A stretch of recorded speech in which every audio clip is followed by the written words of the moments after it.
Meditation's coming. Just get it organized here. Put a light on the subject.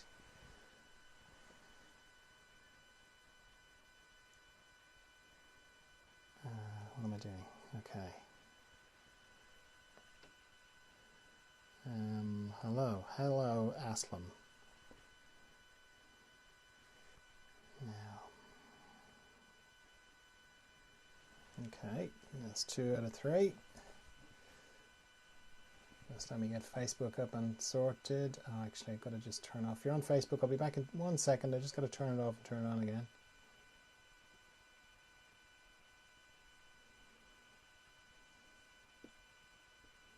Meditation's coming really soon.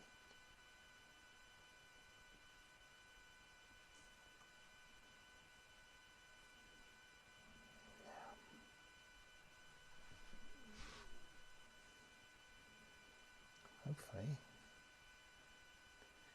that will all be sorted.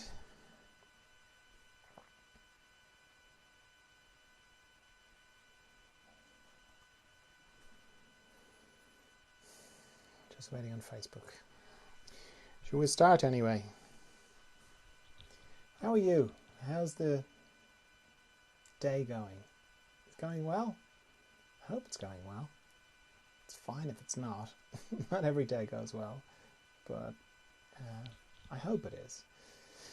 We're going to do a bit of meditation. This isn't a class, it's just a chance to meditate together. These meditations, these daily meditations, are part of the further emergence work I do. I'll explain what further emergence is when we're finished the meditation. But for now, if you're used to meditating, if you're an experienced meditator, that's brilliant. Can you hang on for a minute while I explain what I do, just for the benefit of people who are new to meditation? There's lots of different styles of meditation. This is what I do. For me, it starts with why I would meditate. I'm trying to connect to a part of me that I connect to every night when I go to sleep. Not the dreaming bit, a bit after dreaming. So I'm dreaming and then I drop out the bottom of dreaming into this deep, dreamless sleep where I have no thoughts, I've got no memories, no personality, no feelings, no stories. I don't really have a body, I don't have a bed or a bedroom or a house or anything like that. It's all gone. I'm even gone because I sort of stop existing, certainly in the way that I normally register that I exist, which when you add that all up, that sounds awful, like that sounds like death. Yet I love going to sleep, and when I wake up in the morning I feel refreshed. So some part of me knows that that is a good place that I go to, and that's where I want to go to when I meditate. I just want to do it consciously. So, straight away, if you're new to meditation, don't try to do this lying down because you'll fall asleep. And if you don't fall asleep, you'll battle sleep, both of which are counter to what you're trying to do. So, as I said, there's no thoughts there. My mind just can't seem to get to that place. It's almost like it has to wait outside the door while I go into this place. So I need to figure out a way to work with my mind. So what I do is I just make an arrangement with my mind where I say, can you just not think for the next 15 minutes while we meditate? And at this stage, I've been meditating for many years. My mind is like, yeah, okay, I know the drill, fine. Okay.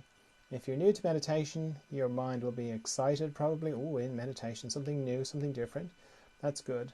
The whole kind of issue of having your mind on board doesn't really kick in until you're trying to meditate regularly, because your mind will get bored with it pretty quickly, and that's where having your mind on board is helpful.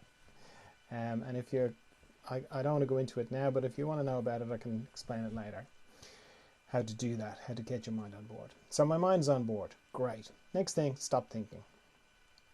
Actually, easier than it sounds, because it's easy to stop thinking, because regardless of what I'm thinking about, which would be the content of my thought, the structure of my thoughts is always the same. It's always pictures and sound. So if I turn off the pictures and I turn off the sound, that's it, I'm not thinking.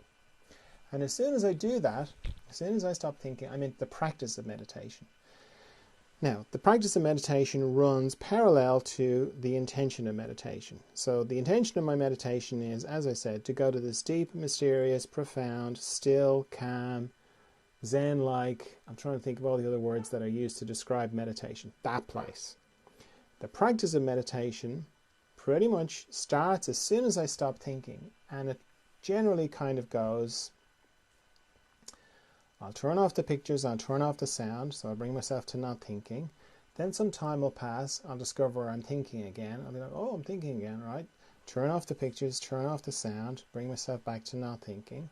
Then some more time will pass, I'll discover I'm thinking again. Oh, I'm thinking again. Turn off the pictures, turn off the sound, bring myself back to not thinking. Then some more time will pass, I'll discover I'm thinking, and so on. So the practice of meditation is every time I discover I'm thinking, I bring myself back to not thinking. That's it. And it's important to know that thinking can happen during meditation, because it's easy to get the misconception that in order to meditate properly, you shouldn't be thinking at all. It's not the case. These two things, the intention and the practice of meditation, they go together and they sort of dance, do a little dance. You know, sometimes you'll be very deep and still and calm. You'll feel all these great sensations in your body of, you know, your nervous system settling. And then other times you'll be discovering that you're thinking. And both are powerful in their own way. It's kind of obviously powerful when you're in that deep, still kind of place. It's not the power in discovering that you're thinking is a bit more subtle. Because what happens is, if you're like me, the sort of things you think about are all to do with you. So I'll be thinking about, what am I going to do about that thing? Why did I say that to that person? Why did that person say that to me? So let's say I'm in the middle of meditation, and I'm in the middle of one of those thoughts. And I go, oh, that's right, I'm meditating. Turn off the pictures, turn off the sound, bring myself back to not thinking. Indirectly, what I'm saying to myself is, you know that thought that you just had, the one that you thought was you and you were it? Well, you just made that thought disappear. So you're not that thought. You're something else. You're not any of your thoughts. You're something else. That's very powerful. And the fact that you do that repeatedly is very powerful as well. So the main thing is, don't add to your thinking by thinking that you're doing it wrong, by thinking that you're thinking too much, thinking that you're bringing your mind back too often. That doesn't count, because it changes, you know, day to day, hour to hour. You could meditate in the morning, and you could have a meditation where you don't have to bring your mind back from thinking that often. And then you can meditate in the afternoon, and you have to bring your mind back from thinking a lot. One isn't better than the other. They're both, you know, it's all the same. So don't add a layer of judgment on top of that. The main thing is, golden rule, every time you discover that you're thinking, bring yourself back to not thinking. If you do that, you're doing great. Now, while all that's going on, I'm also becoming a bit more aware of my body and tension in my body. So what I do is I scan my body from my head to my feet and back up again. Very slowly, very gently. Anywhere I find tension, I let it go. And I use my out-breath to let the tension go, because it's natural to just breathe it away. But it's also a good way of being a bit more aware of my breathing, you know, because it's easy to hold your breath in meditation, and it's easy to stop breathing altogether in meditation. So using my out breath to let go of tension is just a very nice, gentle way of keeping my awareness on my breathing.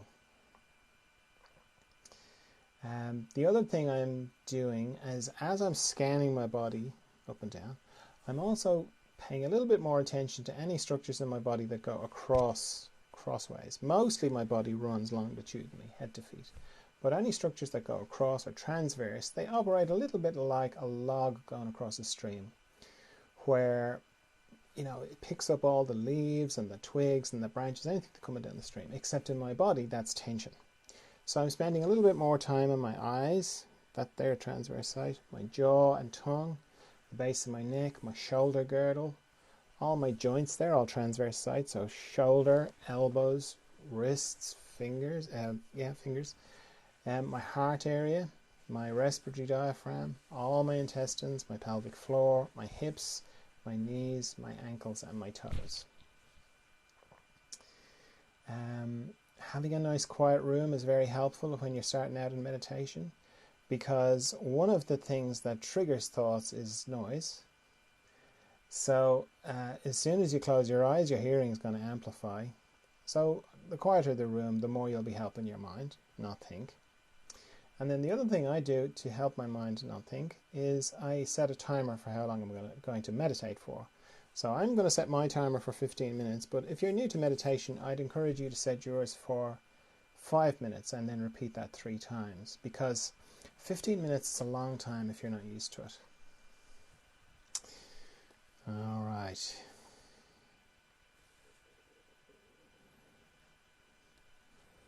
Timer is running. Off we go into the mystery.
Okay, so if you feel like you've gone very deeply inside, take a minute to come back from there before you open your eyes. Or if you feel like you can hold the inner space and the outer space, just open your eyes. And if when you do that you lose it, you lose connection with the inner space, you can just close your eyes again, reconnect, open them again. If you lose it again, you just close your eyes. So you can use your eyes like a valve, to balance the inner space and the outer space. So as I said at the beginning, these daily meditations that I do are part of Further Emergence. Further Emergence is to do with growth, inner growth specifically. Growth in awareness, growth in consciousness. You could call it spiritual growth. That inner growth. Because your body pretty much stops growing when you become an adult. But you keep growing on the inside. That doesn't stop. You only have to think back to who you were 10 years ago to see that. And just like when you were a kid, you might have gone through a period of accelerated growth, what they're called growth spurts. That happens on the inside as well. You go through periods where everything speeds up. And that's the focus really of Further Emergence. Because when you were a kid and you were going through a growth spurt, it's not like your parents brought you to the hospital or brought you to the doctor even. If you had growing pains and you said, oh, what's wrong with me? Your parents would have just said, oh, that's just growing pains. You're going through a growth spurt. It's a bit harder to see it in that context when it's happening on the inside. Meaning it's hard to see that it's like just a naturally occurring thing and it will pass, just like growing pains did. Because it can be painful. It can be emotionally distressing. Things can feel like everything's you're speeding up on the inside. You can feel isolated. You can feel lonely. You can feel like nobody gets you anymore. You can feel like your life doesn't fit anymore, or you don't fit in your life. You can have physical symptoms. You can have all sorts of things.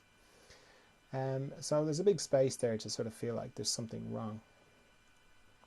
So the meditations, these daily meditations, help you become more familiar with your inner space, your inner landscape, because the more familiar you are with that, the easier it is to navigate these difficult transitions or difficult accelerations in growth.